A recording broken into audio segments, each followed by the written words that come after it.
Boa noite, pessoal. Já estamos ao vivo. Segunda aula da nossa jornada. Muito obrigada a todos que assistiram a primeira aula. Quem perdeu a primeira aula, só se inscrever no link que tá lá na minha bio, que eu já passei o link pro pessoal que tá lá no Telegram. Boa noite, Cláudia. Sejam bem-vindos. Tinha alguém aí que estava na primeira aula? Quem assistiu a primeira aula? Tem alguém que assistiu a primeira aula? Ficaram com alguma dúvida? Depois me mandem lá no direct, que eu respondo todo mundo. A gente às vezes demora um pouquinho, mas a gente tenta responder todo mundo. Bem, gente, na primeira aula, nós falamos sobre os 4 níveis de linguagem pelos quais a criança precisa passar. Então, nós falamos do nível estrutural, que é quando a gente faz aquela leitura dos elementos verbais e não verbais. Falamos do nível interpretativo, que é quando a gente pega o dicionário, quando a gente trabalha sentido, interpretação com a criança. Falamos do terceiro nível, que é a crítica, quando a criança se posiciona, apreciando a obra que leu. E o quarto nível de linguagem, que é o nível da conexão, quando a criança consegue estabelecer comunicação e a conexão ali com outras obras de outros autores, ou então que ela faz ali um link com alguma coisa que ela já viu, algum filme. Então são essas 4 etapas da leitura. Primeira aula foi sobre leitura, porque é impossível falar de escrita sem falar de leitura. Hoje a gente vai começar a falar da escrita propriamente dita, como escrever mais e melhor. No domingo, pessoal, eu tenho um monte de coisa escrita aqui, porque é muita coisa para falar. No domingo, pessoal, a aula 3 é a aula, a aula top. Por quê? Porque é quando eu vou dar o passo a passo mesmo. A gente está trilhando um caminho. Começamos com a leitura, agora a gente vai ver aqui como escrever, como dar os primeiros passos, para chegar no domingo, na aula 3, e eu passar exatamente o que deve ser feito, certo? Então, pessoal, boa noite, muito obrigada a todos que estão acompanhando, quem está chegando agora, seja muito bem-vindo, todos me ouvem bem, clica aqui no aviãozinho e vai mandando para todo mundo a live, para todo mundo ver. Pronto. Então, pessoal, vamos lá.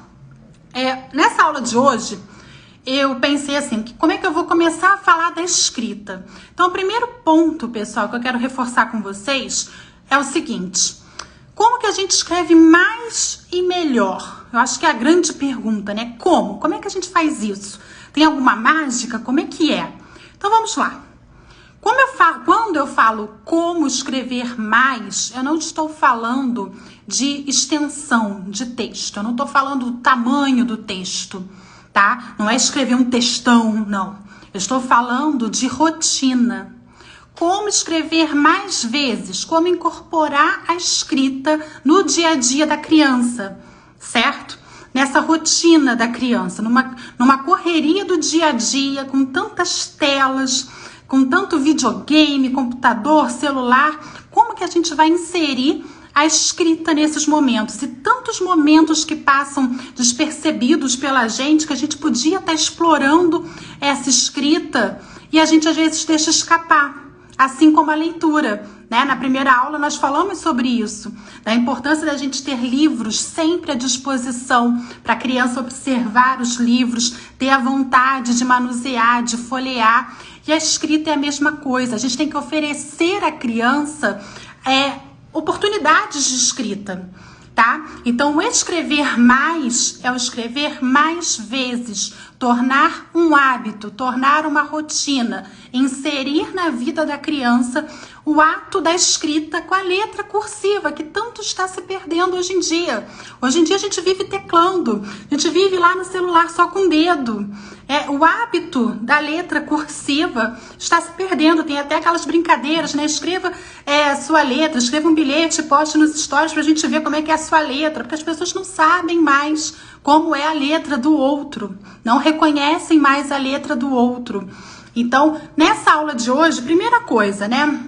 Eu sou a favor do menos é mais, sabe? Então, eu prefiro um texto mais enxuto e rico. Porque quando a gente pensa em texto curto, texto enxuto, a gente pensa num texto pobre e não tem nada a ver uma coisa com a outra. Não, a gente às vezes cresce com aquela mentalidade, nossa, fulano escreve tão bem, olha só, ela escreveu 2 páginas da redação e eu só escrevi uma. A gente não mede qualidade da escrita pela extensão do texto, certo? Então, eu sou a favor do texto mais enxuto, mais objetivo. Eu sou a favor daquele menos é mais mesmo, tá? E esse texto, vocês vão falar, poxa, mas é um texto descritivo. Ele pode ser enxuto? Sim, até as descrições podem ser objetivas. Existem técnicas para isso. Para não ficar enfadonho, não ficar cansativo. Se vocês observarem, até autores mais modernos estão optando por um tipo de pontuação diferente nos diálogos. Os novos escritores estão colocando o diálogo sendo pontuado como 2 pontos, na mesma linha, abre aspas e coloca a fala da personagem. Por quê? Porque isso torna a leitura mais rápida, a fluência é mais rápida do que os 2 pontos da linha de baixo, parágrafo, travessão. Então são detalhes que vão mudando com o passar do tempo. E a gente começa a reparar isso, um texto mais enxuto, né? Uma boa descrição, mas mais objetiva, mais direta. Até porque textos muito alongados e muito esticados acabam realmente sendo enfadonhos, certo? E aí, gente, é muito importante a gente definir para a criança o conceito de texto. O que é texto? Existe uma discussão muito grande, até no mundo da linguística, existe essa discussão. O que é um texto? O que a gente pode chamar de texto? Quando a gente pensa em texto, é engraçado que eu acho que vem logo à nossa cabeça aquela folha branca com as letrinhas pretas. Então, acho que é a primeira imagem. Texto, um monte de palavras junto, certo? Pois bem, existem aí vários conceitos, tá? Eu vou definir, né? Um dos meus conceitos é a questão de texto como manifestação de uma linguagem. Então, quando eu manifesto a minha linguagem, eu estou produzindo um texto. Aqui nesta aula de agora, eu estou produzindo um texto com vocês, um texto oral. Então é interessante frisar isso com a criança. O texto não é somente o que está escrito ali no papel, mas tudo que é dito também é um texto, só que é um texto verbal com palavras faladas. Existe um texto verbal com palavras escritas, como também existe um texto que a gente chama de texto não verbal. O texto não verbal é aquele que vai ter a imagem, que vai ter um gesto, que vai ter um ruído, uma luz, uma pintura. Então, o conceito de texto é muito amplo. Ele acaba divergindo aí entre muitos linguistas, certo? Então, eu, Mariana, fico com o conceito de manifestação da linguagem. Textos verbais, utilizando palavras faladas ou escritas, e os textos não verbais, que são os textos que a gente vê, né, uma imagem, um gesto, porém, eles não têm nenhuma palavra, certo? E aí, uma atividade muito bacana para fazer com a criança é você apresentar um texto não verbal para a criança. Você explica o conceito de texto, bate um papo lá com ela, o que é um texto, e vira para ela e fala assim, vamos lá, um sinal vermelho ali na rua. O que aquele sinal vermelho passa? Que mensagem que ele passa? É uma luz vermelha ali no meio da rua, mas ela tem um significado. O que ela quer dizer, aquela luz vermelha ali? É para parar. E o que acontece quando a pessoa não para? O que acontece quando a pessoa não respeita? E aí você começa a puxar uma narrativa. Ela começa a entender que não é só com palavras que a gente se comunica. Que a gente se comunica... Olha a nossa expressão facial. Nossa expressão facial diz tanta coisa, né? Quando a gente vira o olho ali pra cima, né? Já consegue, tá de saco cheio. Ou então quando a gente, né, boceja, tá com sono. Então, olha como o nosso corpo fala. E é importante a criança perceber isso desde cedo. Que, por exemplo, num jogo de futebol, quando o juiz vai lá, apita e aponta para o centro do campo, o que quer dizer aquilo? Acabou o jogo. O juiz precisou ficar lá gritando: ô pessoal, acabou o jogo aí, devolve a bola, acabou. Não, é um gesto de apontar para o centro do campo e o apito. Então vejam que quantas formas que a gente tem de se comunicar. Aquilo é um texto. Houve uma comunicação, a comunicação foi estabelecida, houve entendimento, porque óbvio que precisa ter entendimento, como eu falei na aula 1, quem estava comigo lembra. Se eu chego na China, não dominando a língua, e vejo lá um monte de placa escrito em chinês, um monte de gente falando chinês, vai ter comunicação? Para mim, não, porque não existe entendimento.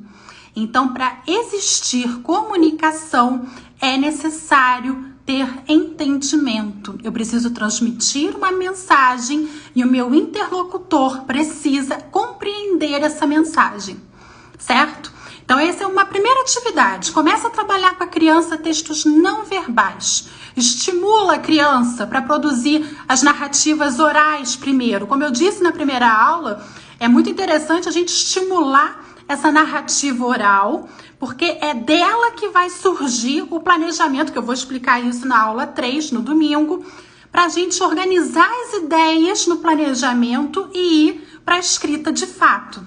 Então, estimulem. Eu acho que é uma das atividades assim mais interessantes para fazer com a criança, é justamente você fazer a questão de trabalhar com gestos. O dedo sobre a boca significa o quê? Em que ambiente que a gente fala isso? Qual é a consequência se eu não respeitar isso? Começar a trabalhar os elementos da narrativa. O que significa? Onde que eu aplico isso, né? O sinal vermelho, onde que está esse sinal vermelho? Qual é a consequência se alguém não respeitar? Né? O que acontece? Então, começar essas perguntinhas, que são os elementos básicos da narrativa, isso ajuda muito na hora do planejamento. E aí, gente, a gente vai entrar na questão da oralidade versus a escrita. Porque a gente está trabalhando ali a fala. E na fala, como a gente sabe, o processamento é muito rápido. Então, na fala, é normal e até aceitável alguns deslizes gramaticais, né? Você tem ali as formas contraídas, né, tá, tô, pra. São as formas contraídas. Você fala uma gíria, certo? Na oralidade, existem vários itens ali à nossa volta que permitem a gente até dar uma descontraída, lógico, dependendo do ambiente. Mas a língua oral é diferente da língua escrita. E a criança precisa começar a reparar isso. Que a gente fala de um jeito, porém escreve de outro jeito. E aí que vem o segredo, né? Como é que a gente faz isso? Como é que é essa transição da língua oral para a língua escrita? Porque na fala a gente acaba repetindo palavras, na escrita já não é tão aceitável. Ah, Mariana, mas tem as histórias em quadrinhos que falam, né, os personagens, tá lá escrito a fala da personagem. Sim, óbvio. É por isso que é importante também, e aí a gente entra numa outra questão, você saber que tipo de texto que você está falando. Certo? Então, tenho a língua oral, eu sei as características da língua oral, eu sei as características da língua escrita, eu preciso saber agora de que texto que eu tô falando. Por quê? Porque uma narrativa é diferente de uma descrição, como também é diferente de um texto argumentativo. Então, cada tipo de texto tem as suas características, certo? Tem a sua gramática, tem a sua estrutura visual, tá? Então, eu tenho a narrativa, eu tenho a descrição, eu tenho o texto argumentativo. Cada um desses tem as suas regras. É como se quando eu recebesse um convite para uma festa, abrisse o convite e visse lá, traje esporte fino. Pronto, eu já sei que para aquela festa eu preciso ir com um traje esporte fino. Vou pegar um vestido, vou pegar um sapato. Então, é a mesma coisa quando isso que eu tô falando antecedendo a escrita. Eu ainda não estou na escrita propriamente dita. Essa vai ser a aula 3. A aula 2, hoje, estou falando do aquecimento. O que a gente precisa passar para chegar lá no passo a passo que eu vou apresentar domingo.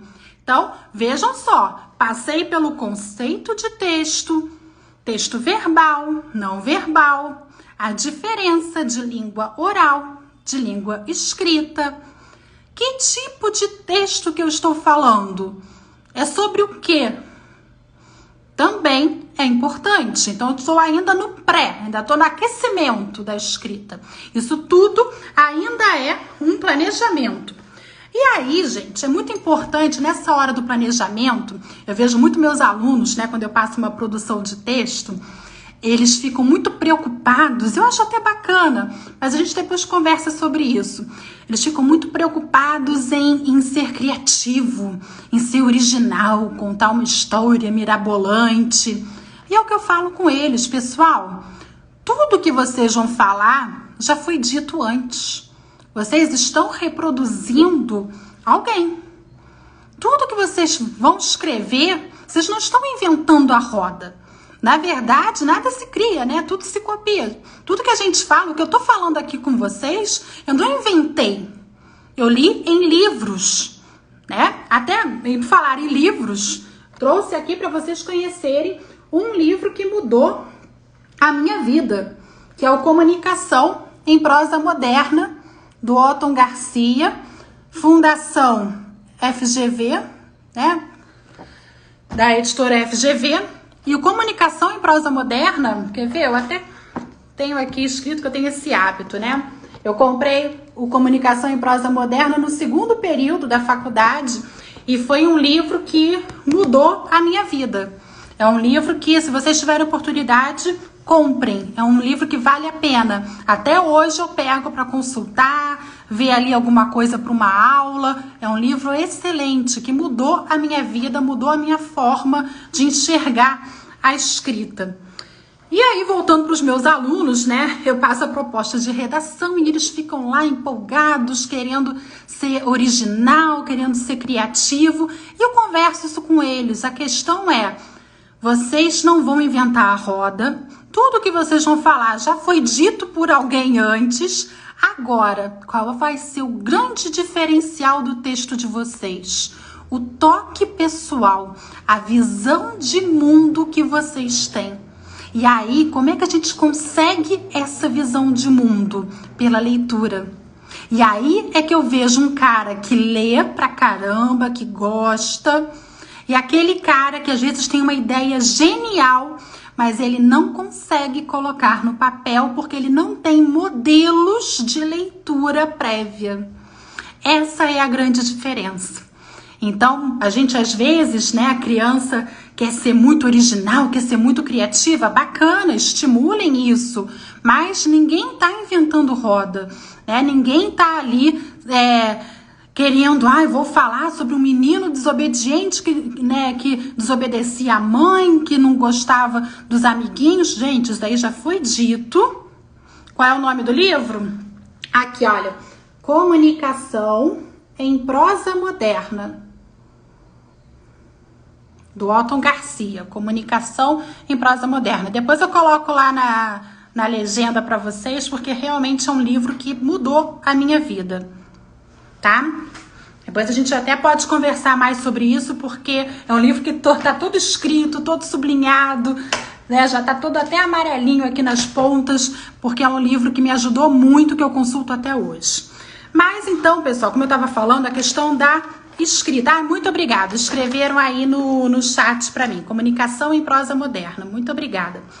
Então, pessoal, o que eu estava falando, a questão da criatividade. É legal estimular a criatividade, mas pensem nisso. O diferencial vai ser o toque pessoal que se dá na história. E esse toque pessoal vai ser como? Pela escrita. Não adianta, isso daí eu falo muito com os meus alunos, principalmente aqueles alunos de ensino médio que já estão ali focados, né, para o Enem, e é o que eu falo com eles, não adianta eu chegar aqui, encher o quadro de técnicas, olha a estrutura do texto descritivo, olha o texto narrativo, olha o texto argumentativo, não adianta eu encher o quadro aqui se vocês não têm bagagem, se vocês não têm o recheio. Eu estou oferecendo para vocês uma receita de bolo. Vocês têm os ingredientes para fazerem o bolo? Ah, professora, eu tenho sim. Mas que tipo de ingrediente você tem para fazer esse bolo? Você tem os melhores ingredientes? Você tem aquele leite condensado top ou aquele mais baratinho? Você tem um creme de leite bacana ou é aquele, né, ruinzinho lá? É isso que vai fazer a diferença. Você pode fazer um bolo igual ao seu colega, mas qual vai ser a diferença? Os ingredientes que você colocou nesse bolo. E aí essa analogia que eu faço é justamente para mostrar. Eu posso passar a técnica, ainda mais do texto dissertativo e argumentativo, que é cheio de detalhes, de estrutura. Eu posso passar 1000 técnicas, mas se você não tiver a bagagem de leitura para saber argumentar e se posicionar, você não consegue. Então, pessoal, é aquilo que eu falo. Leitura. Por isso que a primeira aula foi justamente sobre leitura. E quanto mais cedo estimular isso na criança, melhor. Certo? E agora que eu já sei o tipo de texto, né, que eu tenho que trabalhar, eu já sei como organizar mais ou menos as minhas ideias, o que eu vou fazer? Eu vou começar a colocar em doses homeopáticas a escrita no meu dia a dia. Como? Então vamos lá. Vamos ao supermercado. O supermercado precisa de uma lista de compras. Vamos lá, vamos sentar com a mamãe? Escreve aí, por favor. Preciso comprar leite, ovos. Começa a explicar para a criança que aquilo que ele está fazendo é uma lista de compras, que você está ali enumerando as coisas das quais você está precisando em casa. Então, quando a gente fala da escrita, a gente tem que falar muito do objetivo. Para que você está escrevendo? Todo mundo escreve com objetivo. Ninguém escreve, eu vou escrever por escrever. Não, até um sujeito que coloca uma placa ali no prédio, aluga-se, lá na janela do apartamento, aluga-se. O cara tem uma intenção, tem um objetivo. Então, toda escrita, até para estimular a criança, tem que ter esse objetivo. E para ser automático, para não ser aquela coisa, dever de casa, produção de texto, que saco. Não, porque já está incorporado, o hábito já está incorporado na criança. Ela vai encarar aquilo como algo a mais na rotina dela. Então, a questão da lista de compras foi uma coisa que eu logo inseri, assim que meu filho começou lá, né, no primeiro, segundo mês de alfabetização, eu já comecei a introduzir os fonemas, né, as palavras com os fonemas que ele já estava vendo na escola. Por quê? Para eles, primeiro, a questão da autoestima, que a criança começa, né? Poxa, eu estou escrevendo, tem a questão da autoestima, de você confiar algo à criança. Não, você que vai fazer a lista, eu só vou falando aqui. Aí, vai abrindo a gaveta, vai, olha, tá precisando disso, abre a geladeira, faz aquele momento, para a criança se sentir útil, se sentir valorizada. Então, como que faz uma lista de compras? Um item embaixo do outro, certo? A gente aproveita, coloca até, pode colocar um título, coloca aí, o que preciso comprar, 2 pontos. Começa a colocar um embaixo do outro, já começa a passar essa estrutura também para a criança, é muito importante.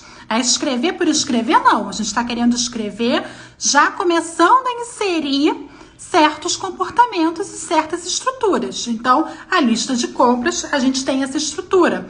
Um outro exemplo, a questão, o que eu fazia muito isso, né? Às vezes eu chegava com meu filho lá na casa da minha mãe e a vovó não tá. Vamos deixar um bilhete para ela?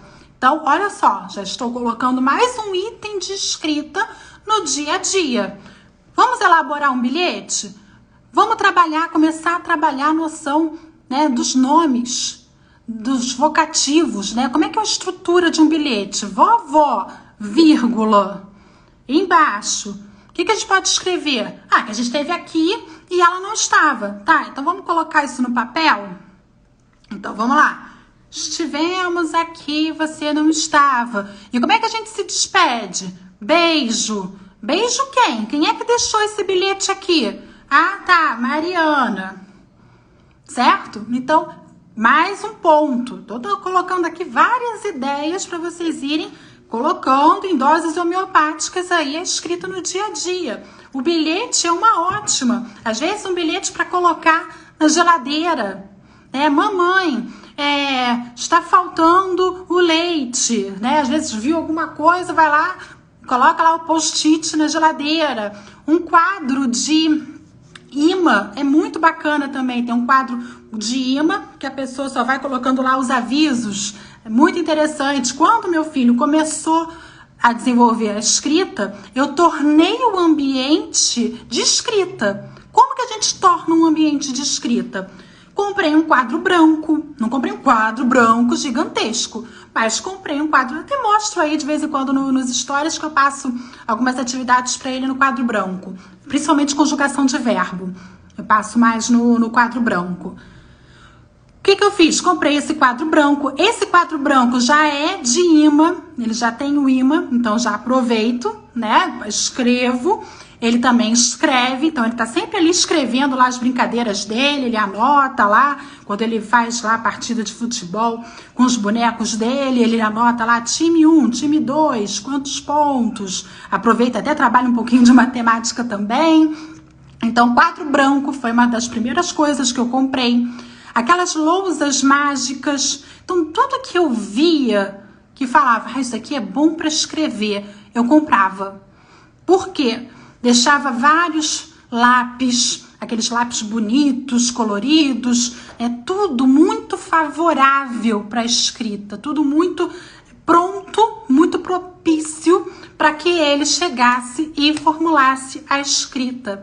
Então é importante a gente pensar também no ambiente para a criança, certo? De sempre a gente pensar nesse ambiente mais propício, que esteja ali tudo à disposição para que ele escreva, que ele não tenha que pensar muito, que ele tenha aquela facilidade. Eu vou pegar esse papel aqui para anotar os desenhos que eu gosto, para anotar os filmes que eu já vi. Então é isso, certo? A questão também às vezes as mães que gostam aí de cozinhar, pega uma receita no YouTube, no canal lá, bacana, vê antes, né, se tá tudo direitinho, se tá com uma linguagem bacana.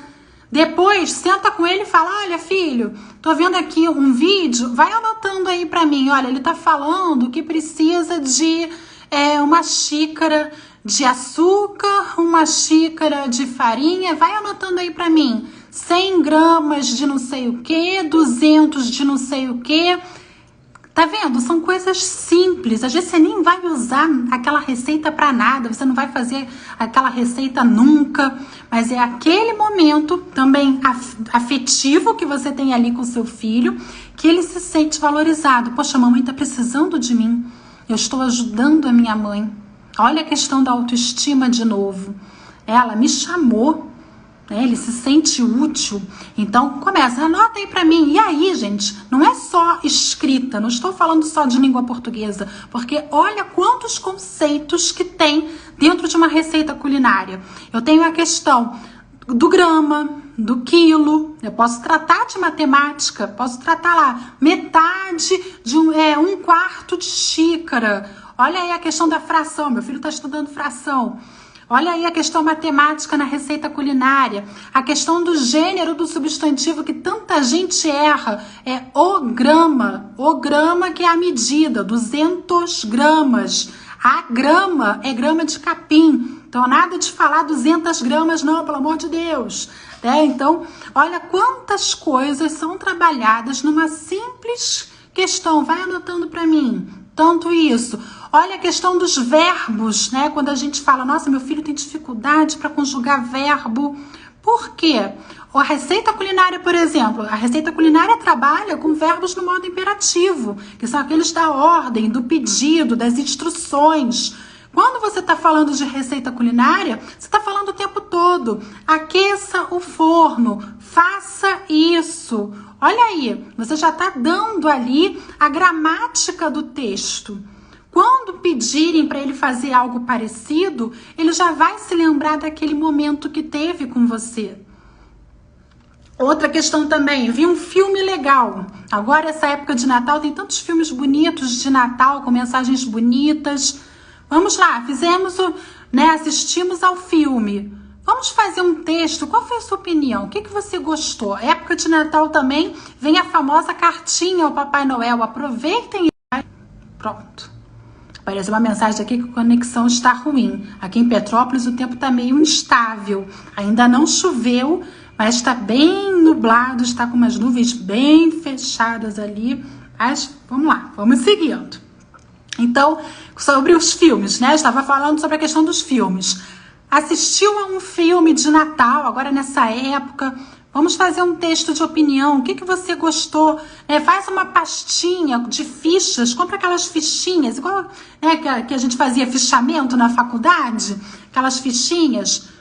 Fala lá, coloca o título, coloca quem fez o filme, os atores principais, faz um fichamento mesmo dos filmes, dos livros também, não só dos filmes, mas também dos livros.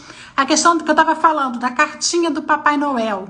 Quando a gente fala da cartinha do Papai Noel, olha quantos itens a gente pode trabalhar ali. Questão do vocativo, querido Papai Noel. Parágrafos a cada mudança de assunto, como a gente finaliza a carta, também a questão da assinatura no final. Então, olha como a gente trabalha a questão afetiva, mas também a questão estrutural e gramatical. A carta é uma narração, você está contando ali o que você quer. Também com momentos de descrição, porque você também está descrevendo o que você deseja. Você está enumerando os itens. Então, por trás de cada tipo de texto, existem características específicas que a criança, você já vai plantando ali na cabeça. Muitas vezes a gente acaba subestimando as crianças. É muito cedo para falar disso. A gente às vezes não precisa ficar dando nome aos bois, né? Como eu costumo falar. A gente não precisa falar, como eu falei, olha, receita culinária tem modo imperativo. Você não precisa falar isso para uma criança de 7 anos, gente. Mas a questão é trabalhar com sentido. Olha só, aqueça o forno. Quando eu falo aqueça o forno, é uma instrução. Ele está dando ali, uma orientação. Faça isso. Em seguida, faça aquilo. Mostra à criança um processo, uma coisa acontecendo após a outra, um encadeamento de ações. Trabalhe isso, as etapas de cada ação. A receita culinária dá para fazer muito isso, porque tem ali todas as etapas descritas. Então, por trás de todo tipo, a gente precisa passar para a criança essas características. Não precisa ficar dando as nomenclaturas gramaticais, até senão assusta a criança, porque depois, mais tarde, ela vai ver tudo isso, mas você começa a plantar na cabecinha dela que existem certas palavrinhas que dão ideia de ordem, que existem certas palavrinhas que dão ideia de tempo, que existem certas palavras que dão a ideia de ação. Então, isso é importante. A ideia, o sentido é muito importante. Questão do diário, como é importante. Todo mundo aqui, grande maioria pelo menos, deve ter tido algum momento da vida que escreveu um diário. Como o diário é importante, hoje mesmo eu coloquei no feed um post muito interessante, com o resultado de várias pesquisas que fizeram e como a escrita ajuda casos de depressão. Casos que muitas vezes a gente não consegue verbalizar oralmente, ali na fala mesmo, a gente vai e escreve. A gente coloca para fora na escrita. A letra cursiva, como eu falei, que está se perdendo, que agora a gente só quer saber de digitar, a letra cursiva se perde. A letra cursiva, a gente às vezes, ai, meu filho tem uma dificuldade de estudar. Nossa, eu ouço isso todo dia, né? Ai, como é difícil colocar meu filho para estudar. Ele escreve? Ele escreve. Porque tem que escrever. Ele tem que aprender a fazer um resumo. Ler um parágrafo do texto de história. E aí, o que você leu? Ah, fala sobre a carta do Pero Vaz de Caminha. Tá, então escreve aqui. Então, foi Pero Vaz de Caminha, em 1º de maio de tananã, fez a carta que foi considerado o primeiro documento. Vai pegando parágrafo por parágrafo e pede um resumo. Pede para pegar a ideia central. Você vai estar trabalhando com leitura e vai estar trabalhando com a escrita, com a capacidade de síntese da criança. A gente às vezes pensa muito nisso, né? Eu ouço muito falando assim, ai, mas a escola muitas vezes acaba tolhendo a criança porque pede lá a redação de no máximo 30 linhas e a criança quer escrever 40, 50. Gente, nada é por acaso. A capacidade de síntese é observada. Quando a gente pede ali no máximo 30 linhas, é que a gente quer ver se a criança consegue sintetizar as ideias em 30 linhas, porque ela pode ter 1000 ideias. Porque quando a gente, às vezes, né, eu era assim, quando eu pegava uma proposta de redação que a minha professora pedia, nossa, eu viajava, né? Mas eu já tinha na minha cabeça, eu preciso fazer um planejamento, eu preciso organizar as minhas ideias, porque eu tenho ali 30 linhas. E 30 linhas, aí eu começava a me organizar, aí vinha a matemática, né? 30 linhas, eu posso fazer uns 5 parágrafos de 6 linhas. Cada parágrafo eu vou falar sobre uma coisa. No primeiro parágrafo eu faço a apresentação. Na segunda eu começo a descrever a personagem. Isso é o planejamento. E é isso que eu vou explicar na aula 3 de domingo. Como é que a gente monta esse planejamento? Porque esse planejamento é válido para qualquer tipo de texto, tá? Não é só lá para quem vai fazer Enem, vestibular, que a gente treina muito isso, né? Até ficar automático. Mas a criança, quanto mais cedo ela já começa a organizar as ideias, melhor. Quando chega a proposta de redação da criança, né? Lá, o dever de casa da criança, redação. Tá, vamos lá. Quem que está sendo pedido? Quem são os personagens dessa história? Você tem que falar de alguma época específica, você tem que ter uma personagem assim. Quais são as regras? Como é que é a proposta? Que tipo de texto está sendo pedido? Então vamos lá, agora a gente vai sentar e organizar as ideias. E isso, gente, no início cansa. Não quero desanimar ninguém, não. Eu sou bem realista. Cansa. Fazer planejamento cansa, porque exige paciência. E aí, vamos lá. Título, primeiro parágrafo. Vamos lá, você tem que situar o leitor do lugar, do tempo. E depois, aí no segundo parágrafo, você tem que apresentar a mocinha. É cansativo, tá? É um processo lento. Mas você vai vendo que pouco a pouco isso já vai começando a ficar na cabeça da criança. Até chegar no ponto que ela não vai mais precisar ficar escrevendo o planejamento. Ela já organiza mentalmente e ela já começa a fazer seu texto. E o texto também, pessoal, ele passa por várias etapas. A criança vai escrever a primeira leva. Eu faço muito isso aqui. Assim, eu faço. O que eu peço aqui em casa? Meu filho escreve o texto. Isso, né, quando a gente chega do colégio, toma banho, lancha, vamos fazer a produção de texto. Fizemos a produção de texto. No dia seguinte, com um texto mais amadurecido, né, virado à noite aí, a gente senta novamente de manhã e faz uma nova leitura. E aí, nessa nova leitura, que é a chamada revisão, a gente pensa, o que é descartável? O que a gente pode retirar? A gente vai fazendo os cortes. Então, um bom texto, pessoal, foi aquilo que eu falei no início da aula.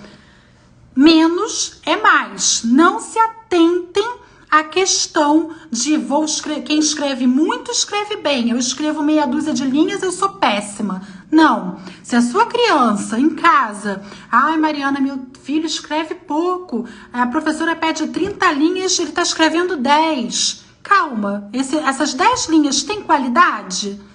Então vamos lá, o que tem nessas 10 linhas que a gente poderia esticar? Ou então que ele poderia abordar mais? O que ele poderia dizer mais? E aí a gente vai trabalhando. Aí é um trabalho personalizado, individualizado, mas eu vou oferecer essas ferramentas a vocês. Na aula 3 a gente vai conversar bastante sobre isso, sobre essa questão do planejamento, sobre essa questão da extensão do texto, e contar aqui rapidinho também essa questão de extensão do texto, né? Eu lembro que na faculdade, foi no primeiro período, tinha uma disciplina muito difícil de teoria literária. E o professor entregou, eram 5 questões. Nunca me esqueço, gente, parece que foi ontem. 5 questões pra gente resolver, todas discursivas. Eu vi todo mundo na sala pedindo mais folhas, era aquelas folhas de papel ao maço. Tava vendo gente escrevendo frente, verso, pedindo mais folhas ao professor. E eu assim, meu Deus, eu só usei frente, verso e a outra folha. E todo mundo aqui querendo 2 folhas, né, desesperado, escrevendo. E eu escrevi tudo, né, as 5 questões, todas discursivas, numa folhinha só de papel ao maço. Resumindo a história, né? Acabei tirando 10, acabei gabaritando a prova. E quem lá escreveu 10.000 folhas acabou se perdendo. E aí eu nunca me esqueço o que o professor falou. É o processo de síntese. Muitas vezes a gente acha que escrever muito é mostrar serviço. Não, você escreve objetivamente, você tem uma intenção. Quem escreve tem um objetivo. Qual é o meu objetivo? Passar essa e essa informação. E é isso. Você ser direta, você ser fiel às características do texto, você ser fiel à estrutura do texto. E é isso que é escrever bem. Você ter uma bagagem que vai te acompanhar para você saber preencher o seu texto. Porque senão você só vai ter um esqueleto. Você não, você precisa arrumar aquilo ali. Como que a gente arruma? Como eu falei com vocês. Não adianta eu dar a receita se vocês não têm os ingredientes. E muita gente acha que tem ingrediente. Mas às vezes os ingredientes não são tão bons. Tem que aprimorar, e a gente aprimora sempre. A escrita é uma coisa que a gente está sempre melhorando. Quando eu cheguei ao mestrado, eu lembro que eu achava, né, poxa, fiz letras, fiz especialização em língua portuguesa, cheguei no mestrado tranquila, né? Como eu penei. Por quê? Porque a escrita acadêmica, ela é mais prolixa, e eu era muito objetiva. Então eu lembro da minha orientadora puxando minha orelha. Mariana, tem que escrever mais, você precisa, né, detalhar mais, você precisa seguir, falar mais sobre isso. E para mim, aquilo já era óbvio. E aí a questão é você trazer para quem está lendo esse óbvio. O que é o óbvio? Às vezes o óbvio para você não é óbvio para o outro. Então a escrita envolve tudo isso. Na aula 3, domingo, nossa última aula, vocês não podem perder. Eu vou falar exatamente do passo a passo da escrita. Como que a gente faz um planejamento, como que a gente se organiza para escrever, o que é necessário, o que fazer até virar automático, tá? Então, na aula 3, pessoal, eu espero vocês para a gente bater um papo da prática, de botar a mão na massa mesmo. Tragam os caderninhos, anotem tudo, porque a aula 3 vai ser muito importante, a nossa última aula, também para fechar com chave de ouro, certo? Alguém tem dúvidas? Alguém gostaria de perguntar alguma coisa? Alguma coisa que se perdeu? Eu trouxe aqui para vocês. Vão mandando as perguntas que eu vejo aqui. Quero mostrar para vocês o dicionário de ideias afins. Infelizmente, eu tenho xerox, tá? Porque eu fiz até essa xerox, eu tava na especialização, tá? Até aqui, setembro de 2007. Velhinho, ó. Setembro de 2007. Gente, um dicionário de ideias afins é fantástico. Vale a pena investir, tá? Vou mostrar aqui uma página só para vocês verem. Por quê? Vai trabalhar com os campos semânticos. E é muito interessante você trabalhar com campo semântico com a criança. De você... Ai, pera, esbarrei aqui sem querer. De você trabalhar com os campos semânticos com as crianças. E o dicionário de ideias afins vai trabalhar com as classes gramaticais também. Então é um ótimo exercício que às vezes você nota que a criança está com vocabulário pobre, muita repetição de palavras. Usa o dicionário de ideias afins. Também vou deixar lá na legenda para vocês, Hermínio Sargentini, tá? Vale muito a pena quando vocês virem. Infelizmente, na época eu fiz xerox, mas quem encontrar o livro, compre. Novamente, o Comunicação em Prosa Moderna. E outra coisa também que eu quero falar com vocês é sobre a importância da caligrafia. Trouxe aqui para vocês verem o caderno de caligrafia do meu filho. Então, tudo aqui é muito prático. Peguei na internet um modelo, tá? De folha de caligrafia. Mandei encadernar. Tá? Mandei encadernar. Aqui, ó. Mandei encadernar. E faço, né? Agora eu já tô fazendo menos. Mas até no primeiro semestre eu fazia bem mais. Faço ditado. Faço cópia. Ó. Vou mostrar um pouquinho pra vocês, ó. Cópia de palavras. Trabalho com dificuldades ortográficas. Tá? Frases. Também faço cópia de frases. Por que cópia de frases? Para ver aqui, letra maiúscula, pontuação. Aqui, Nilde dizendo, eu perdi a aula 1, tem como ver? Sim. Por favor, clica lá no link da minha bio, tem lá a minha foto, lá redondinha, no perfil. E embaixo tem um link. Clica ali, se inscreve que você vai cair no grupo do Telegram.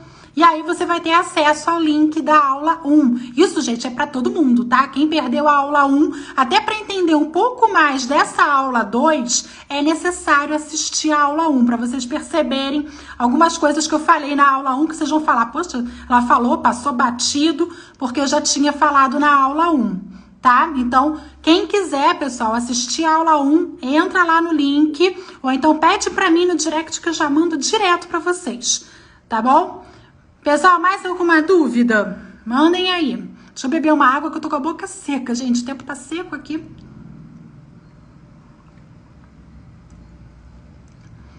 Não tem o link pro Telegram? Tá, eu vou pedir pra minha equipe enviar pra você. Deixa eu anotar aqui. Tá. Vou pedir pra eles. Parabéns, meu filho aprendeu a ler com... Ah, muito obrigada. Eu vejo muita criança e muito adolescente aqui me seguindo. Eles mostram até os cadernos, eles fotografam os cadernos, que eles anotam as aulas, eles gostam de me seguir, indicam para os colegas de turma. Eu acho isso tão bacana, muito legal mesmo. Bem, pessoal, então vou encerrar por hoje. Espero vocês na aula 3, que é o grande final aí pra gente. Agradeço a confiança no meu trabalho. Qualquer dúvida, pessoal, mandem direct. Vocês sabem que eu sempre respondo. Gosto muito de conversar com vocês pelo direct, trocar uma ideia. Então, só me mandar, tá bom? E manda aí o aviãozinho, compartilha a live. Vai ficar salva por 24 horas. Então, se alguém perdeu alguma informação... vai ficar por 24 horas salva aqui no Instagram e depois lá no meu grupo, no Telegram, que tem conteúdos exclusivos, hein? Pessoal aí que tá pedindo aí algumas coisas, tem umas novidades lá no grupo do Telegram, que eu não vou falar não, vou deixar vocês curiosos. Vão lá pro Telegram saber. Tá bom, pessoal? Então, um grande beijo, fiquem com Deus. Qualquer dúvida, estou à disposição. Tá bom? Beijo, gente. Tchau, tchau. Obrigada, Daniel. Tchau, tchau.